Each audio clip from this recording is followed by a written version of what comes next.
All right, let's jump right into this explainer on how to craft a top-scoring interview script for the NSW Selective High School Placement Test. If you're a student aiming for those top marks or, a parent helping them get there, mastering this 30-minute writing task is absolutely crucial. Today, we're breaking down the exact strategies that take a perfectly average response and turn it into a total standout.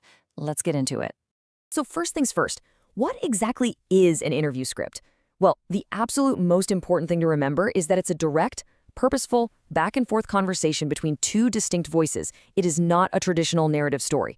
A huge trap we see students fall into is writing something like, Maya nervously entered the room and sat down. Actually, scratch that. That's narrative writing, and it totally misses the mark here. The markers are looking for a true Q&A where both voices are actively uncovering information. And to get those top marks, you really need a solid blueprint. Your script has to flow logically through some very specific steps. You can't just throw down a random list of questions. You gotta start with a clear title and intro. Hit them with an opening question, move into developed answers, sprinkle in some follow-up and reflection, and finally bring it all home with a final question and closing. Hitting these marks proves to the grader that you are completely in control. Okay, let's picture this in action. Imagine a scenario where a school reporter is interviewing Maya, a Year 6 student who just invented this incredibly clever device to tackle household food waste. This is literally the perfect selective writing prompt. Maya's young, she's relatable, and she's solving a real-world problem. But here's the catch. How the reporter actually talks to Maya. That makes all the difference in the world. Let's look at the difference between weak and strong questions. If the reporter asks something weak, like, did you like it? Well, that just forces Maya into a dead-end yes or no answer, right? It gives you, the writer, zero room to show off your ideas. But what if you ask a strong question, like, what was the hardest part of turning your idea into something that actually worked? That's a total game changer. It acts like a key, unlocking this detailed, reflective answer where Maya can actually dive into her challenges. So, if you want your characters to give those rich, well-developed answers, you absolutely have to rely on open questions. Steer completely clear of those yes or no traps we just talked about. Instead, start your questions with power words: what, why, and how. Using prompts like, what surprised you, or looking back, essentially opens the door for personal anecdotes and some really deep thinking. And honestly, that is exactly what the markers are hunting for. And that brings us to one of your absolute best tools: the genuine follow-up. Let's say Maya tells the reporter, my first 3 prototypes failed.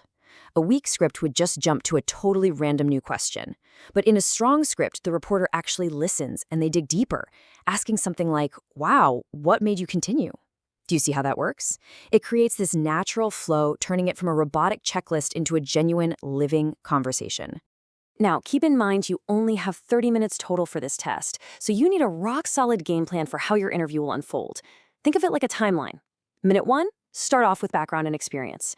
Minute 2, move right into the main challenge.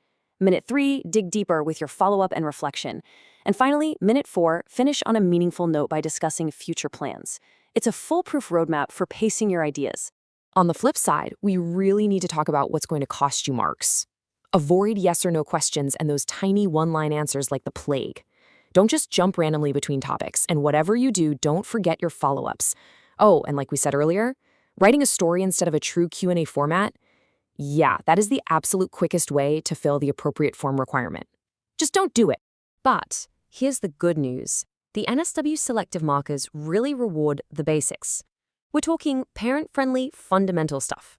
If you bring interesting ideas to the table, along with correct form, logical organization, suitable vocabulary, controlled sentences with good punctuation, and accurate spelling, you are going to stand out.